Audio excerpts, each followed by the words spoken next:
Salut, bienvenue dans Jeu de puissance. On va parler des deux dernières séries de la conférence Ouest, en commençant bien sûr par la série entre Las Vegas et Winnipeg. Las Vegas qui va recevoir cette nuit les Jets de Winnipeg. Las Vegas qui a fini premier de cette division Pacifique.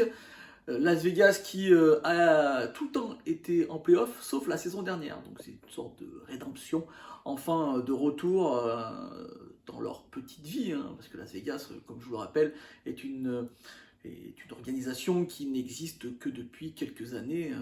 Pas une organisation très très longue. Les Jets de Winnipeg, eux aussi, n'avaient pas réussi à se qualifier la saison dernière. Donc eux aussi, une sorte de rédemption.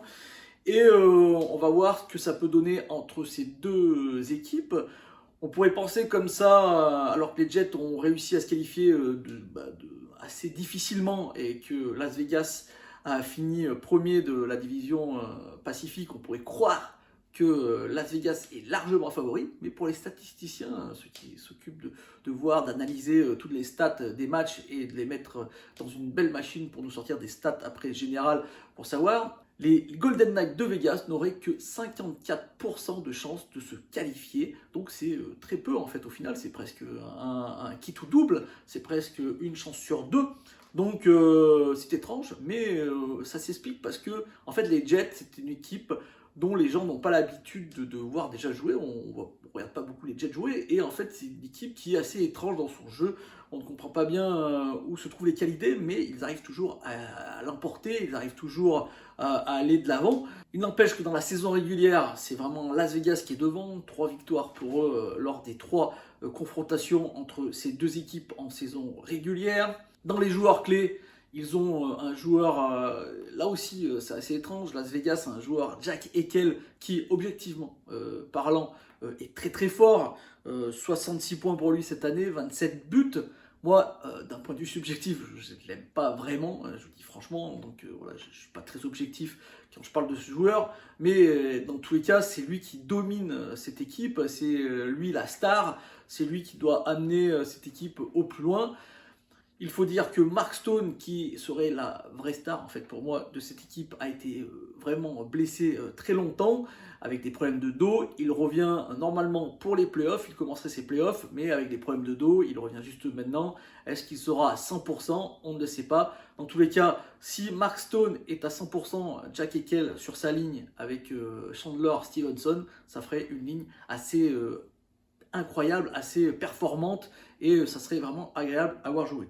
De l'autre côté, c'est Cal Connor qui a été le meilleur joueur des siens, 86 points, et le deuxième meilleur joueur, ce qui est assez étonnant, ce n'est pas Schiffely, ce n'est pas Wheeler, ce n'est pas Heller, non, c'est Josh Morrissey, 76 points, 16 buts pour lui, c'est un des meilleurs défenseurs de la NHL. Là aussi, ça passe un peu en dessous des radars. Josh Morrissey, bon, il y a Erik Karlsson qui a fait une saison juste incroyable, Cal Makar qui joue pour l'Avalanche du Colorado, Morgan Rielly pour les Maple Leafs de Toronto. On a plein de défenseurs comme ça qu'on mettrait en avant, mais rarement Josh Morrissey. Et pourtant, Josh Morrissey est un des meilleurs défenseurs de la NHL. Il passe un peu en dessous des radars parce qu'il joue dans cette équipe des Jets de Winnipeg dont on n'a pas vraiment l'habitude de voir jouer.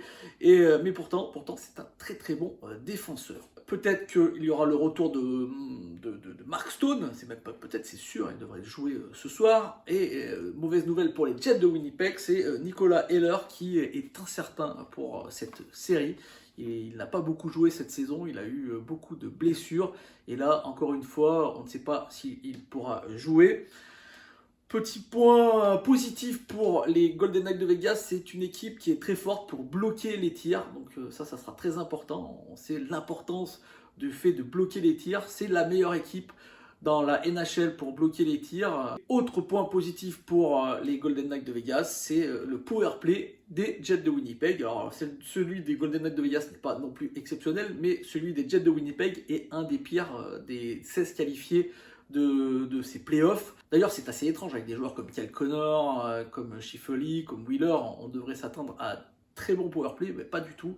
Ça a été un peu compliqué cette saison. Les points positifs sont plutôt du côté des Golden Knights de Vegas, mais on peut s'attendre à tout avec cette équipe des Jets de Winnipeg. Un point qui va être très important, et là c'est peut-être un point négatif justement pour les Golden Knights de Vegas, c'est du côté des gardiens. Du côté des gardiens, on connaît le gardien des Jets de Winnipeg, lui il n'est pas passé en dessous des radars, un des meilleurs gardiens de la NHL. En 2020, il a eu le trophée Vezina, c'est Connor Hellebuyck. Connor Hellebuyck qui est un point central de cette équipe. Si cette équipe est aussi forte, les Jets de Winnipeg, si elle arrive à se qualifier assez régulièrement pour les playoffs depuis quelques années, c'est grâce à ce gardien qui est, voilà, peut-être avec Andrei Vasilevskiy, le meilleur gardien de ces 10 dernières années. Et grâce à ce gardien, tout est possible. Et de l'autre côté, les Golden Knights de Vegas avaient un bon gardien jusqu'au milieu de saison, un excellent gardien, Logan Thompson, qui arrivait un peu de nulle part. On était très très heureux. Malheureusement, il s'est blessé, il ne participera pas à ces séries. Et on allait chercher Jonathan Quick des Kings de Los Angeles. Bon, en fait, au final, des Blue Jackets de Columbus, mais ça a été un peu bizarre. Il est passé par les Blue Jackets de Columbus, mais il n'a pas joué. Il s'est retrouvé directement au Golden Knights de Vegas. Il y a derrière Laurent Brosois qui devrait être le gardien numéro 1, qui a été le gardien numéro 2 d'ailleurs de Connor Hellebuyck quand il a joué avec les Jets de Winnipeg. Et Laurent Brossoit qui devrait être donc ce gardien numéro 1, qui n'a pas fait si mal que ça lors de cette saison, mais il n'a pas joué énormément non plus. Et il va se retrouver là dans des playoffs, et donc ça pourrait être vraiment le facteur X de cette série, avec un gardien qui n'a pas vraiment énormément d'expérience, et un gardien exceptionnel. Ça pourrait vraiment faire la différence, surtout que ces équipes ne sont pas si éloignées que ça en termes de jeu. Donc attention, bon, d'un point de vue stat, c'est les Golden Knights qui sont devant. Moi, ma prédiction, je vous avoue que je pense voir les Golden Knights s'imposer et passer ce stade. Mais ça va être serré, peut-être en 6-7 matchs, et les Jets de Winnipeg pourraient créer la surprise. Attention. Voilà, j'espère que cette petite analyse vous a plu sur cette série entre les Golden Knights de Vegas et les Jets de Winnipeg. Si c'est le cas, n'hésitez pas à me faire un petit like, un petit commentaire ou à la partager. Et moi, je vous dis à tout de suite pour la dernière vidéo, celle toujours dans la conférence Ouest, la série qui oppose l'Avalanche du Colorado au Kraken de Seattle.